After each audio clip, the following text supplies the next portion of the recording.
Hai semuanya, Assalamualaikum warahmatullahi wabarakatuh. Shalom, salam sejahtera untuk kita semua. Om Swastiastu, Namo Buddhaya. Perkenalkan, nama saya Maria Ermelinda Temenas dari kelas B semester 1 dengan NIM 2201140068, program studi pendidikan guru sekolah dasar Fakultas Keguruan dan Ilmu Pendidikan Universitas Nusa Cendana Kupang. Halo teman-teman, apa kabar kalian semua? Saya harap kabar kalian juga baik seperti kabar saya hari ini. Nah teman-teman, pada video ini saya akan membahas materi tentang keberagaman. Namun saya bukan hanya akan membahas materinya, tapi saya akan mengaitkan materi tentang keberagaman yang saya dapat pada bangku kuliah dengan materi tentang keberagaman yang ada pada sekolah dasar. Sebelumnya, saya telah mencari tahu bahwa materi tentang keberagaman diajarkan pada kurikulum 2013 siswa SD kelas 4, tema 1, subtema 1. Oke teman-teman, tanpa memperpanjang kata, kita langsung masuk saja pada pengertian keberagaman. Berbicara tentang keberagaman, semua orang pasti bertanya-tanya, apa sih keberagaman itu? Nah, menurut Kamus Besar Bahasa Indonesia, keberagaman memiliki arti beragam-ragam atau berjenis-jenis. Oke teman-teman, mari kita lihat pengertian keberagaman menurut para ahli.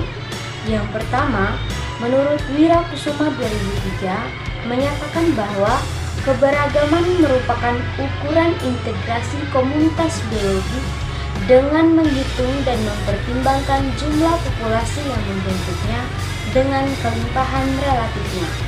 Sedangkan menurut Ludwig 1988, keberagaman merupakan gabungan antara kekayaan jenis dan kemerataan dalam satu nilai tunggal. Oke teman-teman, saya akan menyimpulkan pengertian keberagaman menurut para ahli berdasarkan pendapat saya.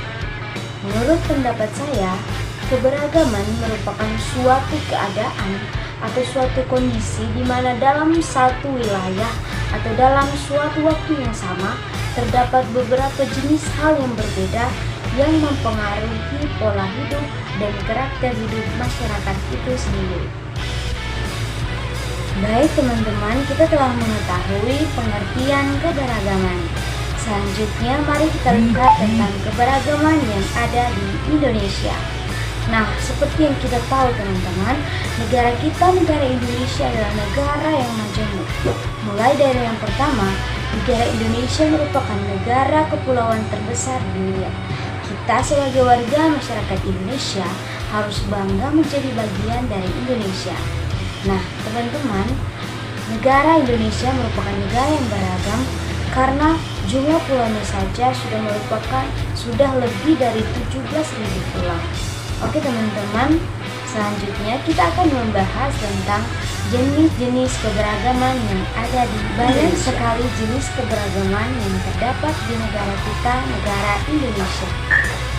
Langsung saja teman-teman, yang pertama adalah keberagaman agama. Seperti yang kita ketahui, di negara kita, negara Indonesia, mengakui beberapa jenis agama. Ada 6 jenis agama yang diakui secara sah oleh pemerintah Indonesia. Yang pertama, agama Islam. Yang kedua, agama Kristen Katolik. Yang ketiga, agama Kristen Protestan. Yang keempat, agama Hindu. Yang kelima, agama Buddha. Dan yang terakhir adalah agama Konghucu.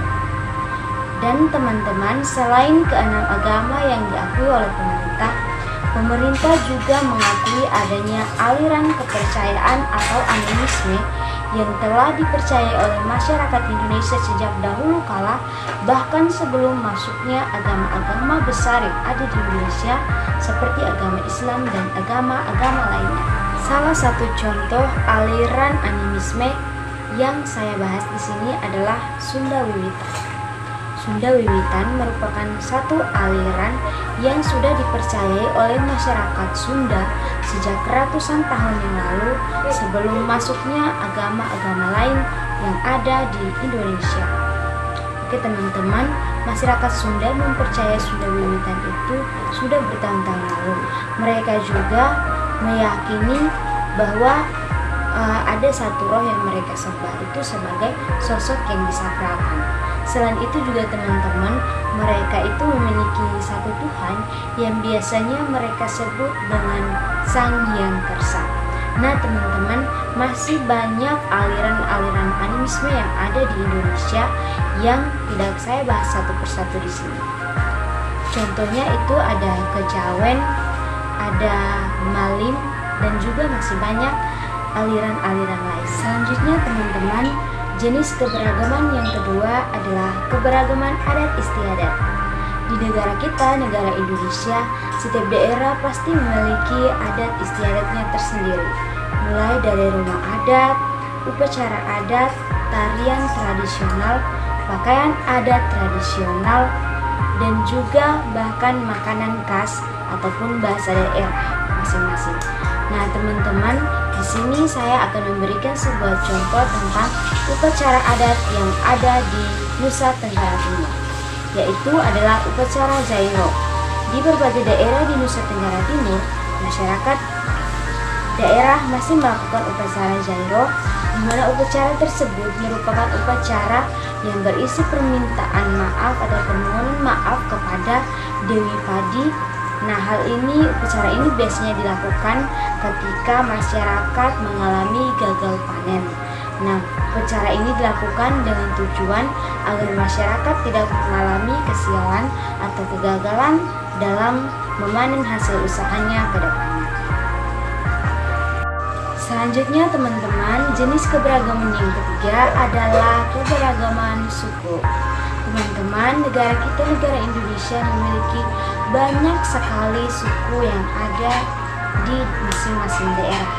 Nah, di sini saya akan menyebutkan contoh suku, yaitu yang pertama itu suku Minang dari Sumatera, yang kedua suku Sunda dari Jawa, yang ketiga suku Banjar dan suku Dayak dari Kalimantan, yang keempat suku Makassar dari Sulawesi, yang kelima suku Asmat dari Papua. Khususnya teman-teman, di Nusa Tenggara Timur juga memiliki beberapa jenis suku, yaitu yang pertama suku Sabu, yang kedua suku Solor, yang ketiga suku Timor, yang keempat suku Sumba, yang kelima suku Atuni, dan yang keenam adalah suku Komodo. Itulah teman-teman jenis-jenis contoh-contoh suku yang saya ketahui yang ada di Nusa Tenggara Timur dan juga di Indonesia.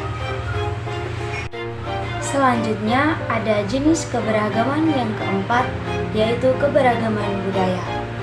Nah, kita harus tahu apa itu budaya. Budaya menurut pendapat saya adalah suatu tradisi yang dilakukan secara terus-menerus yang menjadi kebiasaan dari suatu daerah tertentu. Nah teman-teman, pada bagian ini saya akan memberikan contoh tentang kebudayaan yang ada di Toraja. Nah, orang-orang yang ada di Toraja dikenal dengan budayanya yang suka bergotong royong. Contohnya, pada saat akan mengadakan suatu acara, mereka akan bergotong royong dan bersama-sama untuk menyiapkan segala sesuatu yang akan diadakan pada acara nantinya, di mana para pria dewasa bekerja sama untuk membangun pondok atau tenda, dan para wanita dewasa bekerja sama untuk menyiapkan makanan. Nah, kerjasama ini biasanya dilakukan pada acara pemakaman, acara pernikahan, acara rumah adat, dan juga banyak acara lainnya. Jenis keberagaman yang berikut adalah keberagaman ras. Nah teman-teman, keberagaman ras ini biasanya dikelompokkan berdasarkan ciri fisik seseorang, baik warna kulit, rambut, bentuk wajah, hidung, dan lain-lain. Teman-teman, di negara kita, negara Indonesia, terdapat beberapa jenis ras, yaitu yang pertama itu ras Malayan Mongoloid, itu tersebar di wilayah Sumatera, Jawa, Kalimantan, Bali, dan juga Nusa Tenggara Barat. Yang kedua ada ras Melanesoid. Ras Melanesoid tersebar di wilayah Papua, Nusa Tenggara Timur, dan Maluku. Nah teman-teman, orang-orang yang memiliki ras Melanesoid ini cenderung memiliki warna kulit yang gelap dan berambut keriting. Teman-teman, yang ketiga itu ada ras Asiatic Mongoloid. Itu orang-orangnya berasal dari Jepang, Korea, dan juga Cina. Dan yang terakhir ada ras Kausokoid teman-teman. Ras ini orang-orangnya itu berasal dari Australia, dari Timur Tengah, dari Amerika, dan juga dari Eropa. Selanjutnya teman-teman, yaitu jenis perbedaan di Indonesia dilihat dari segi golongan. Teman-teman, masyarakat Indonesia memiliki kepentingan dan golongan masing-masing. Hal ini disebabkan oleh status sosial, pendidikan, dan jabatan serta hal-hal lainnya yang dimiliki oleh masyarakat Indonesia. Namun teman-teman, perbedaan golongan ini justru lebih menantang kita untuk mencapai terwujudnya persatuan dan kesatuan yang ada di negeri kita, negara Indonesia. Oke teman, itu tadi beberapa jenis-jenis keberagaman yang telah saya bahas. Selanjutnya kita masuk pada bagian yang berikut, yaitu faktor-faktor yang mempengaruhi adanya keberagaman di Indonesia. Yang pertama ada faktor letak geografis. Letak geografis Indonesia pada peta diapiti oleh 2 benua dan 2 samudra. Nah, 2 benua tersebut adalah benua Asia dan benua Australia. Sedangkan 2 samudra merupakan Samudra Hindia dan Samudra Pasifik. Nah teman-teman, berdasarkan letak geografis Indonesia yang begitu strategis, tak jarang banyak warga negara asing yang datang mengunjungi Indonesia. Apalagi negara kita, negara Indonesia adalah negara yang memiliki banyak sekali jenis kekayaan alam dan tempat wisata yang bagus yang biasanya dikunjungi oleh warga negara asing. Dan bahkan juga teman-teman, ada satu hal yang istimewa, yaitu ada beberapa warga negara asing yang bahkan memohon naturalisasi kepada negara Indonesia agar menjadi bagian dari warga negara Indonesia. Menarik kan teman-teman? Nah selanjutnya pada bagian yang kedua, yaitu perbedaan kondisi alam. Nah teman-teman, masyarakat Indonesia yang merupakan negara kepulauan tentunya memiliki kondisi alam yang berbeda-beda. Ada yang tinggal di daerah pegunungan dan ada juga yang tinggal di daerah pesisir pantai atau yang berada di sekitar pantai. Nah teman-teman, orang-orang yang berada di sekitar pantai dan juga yang berada di pulau-pulau kecil cenderung memiliki transportasi atau sering menggunakan transportasi lautan. Sedangkan orang-orang yang berdomisili atau bertempat tinggal pada pegunungan cenderung menggunakan alat transportasi melalui darat maupun udara. Faktor penyebab keberagaman yang ketiga teman-teman adalah faktor kebudayaan asing. Nah teman-teman, negara Indonesia yang merupakan negara kepulauan memiliki kemungkinan yang sangat besar masuknya kebudayaan asing di negara kita, negara Indonesia. Masuknya kebudayaan asing ini juga dapat berpengaruh pada perkembangan kebudayaan di Indonesia yang dapat menyebabkan perbedaan kebudayaan dan juga perbedaan-perbedaan lainnya, bahkan juga perbedaan ras yang ada di negara kita, negara Indonesia. Nah, itu tadi teman-teman, faktor-faktor yang menyebabkan adanya keberagaman yang ada di Indonesia. Selanjutnya teman-teman, saya akan memberikan tips atau cara-cara untuk menyikapi keberagaman yang ada di Indonesia. Yaitu cara yang pertama, yaitu memiliki sikap saling menghargai dan sikap toleransi yang tinggi. Teman-teman, sikap toleransi sangat diperlukan, teristimewa untuk menyikapi adanya perbedaan keberagaman yang ada di Indonesia. Kedua teman-teman adalah sikap menyadari dan mengetahui adanya keberagaman di Indonesia. Sikap ini akan memudahkan masyarakat Indonesia dalam menyesuaikan diri jika ia melakukan suatu perjalanan dan atau keluar dari kebudayaan atau daerahnya sendiri, agar ia dapat dengan mudah menyesuaikan diri dengan keadaan atau kebiasaan yang ada di luar tempat tinggalnya atau di daerah lain. Nah teman-teman, yang berikut cara yang ketiga, yaitu dengan memaknai adanya semboyan negara kita, yaitu semboyan Bhinneka Tunggal Ika.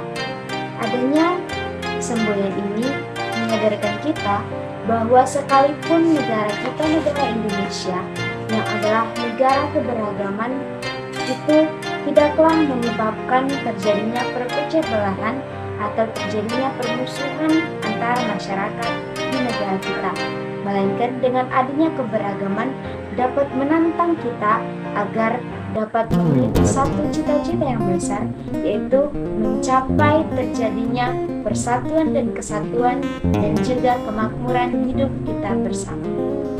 Oke teman-teman, yang terakhir saya akan menyimpulkan tentang materi keberagaman yang saya dapat di perguruan tinggi dan juga materi keberagaman yang ada pada sekolah dasar.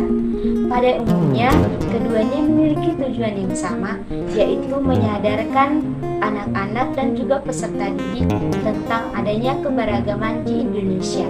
Namun, pada pelajaran di sekolah dasar, guru-guru menggunakan bahasa yang sederhana dan juga contoh yang konkret dalam kehidupan sehari-hari peserta didik. Sedangkan pada perguruan tinggi, pelajarannya tentang keberagaman akan menggunakan tingkat pemahaman yang lebih di atas dan juga lebih terperinci dengan maksud agar lebih menguji dan juga menantang mahasiswa agar berpikir kritis untuk mengatasi suatu permasalahan yang ada di Indonesia. Oke teman-teman, itu tadi materi yang saya jelaskan tentang keberagaman. Kita sudah memahami apa itu keberagaman, terutama keberagaman yang ada di negeri kita, negeri Indonesia. Saya harap dengan video singkat saya ini dapat membawa manfaat yang baik dan juga menambah wawasan dan pengetahuan teman-teman. Terima kasih telah menonton video ini. Sampai jumpa.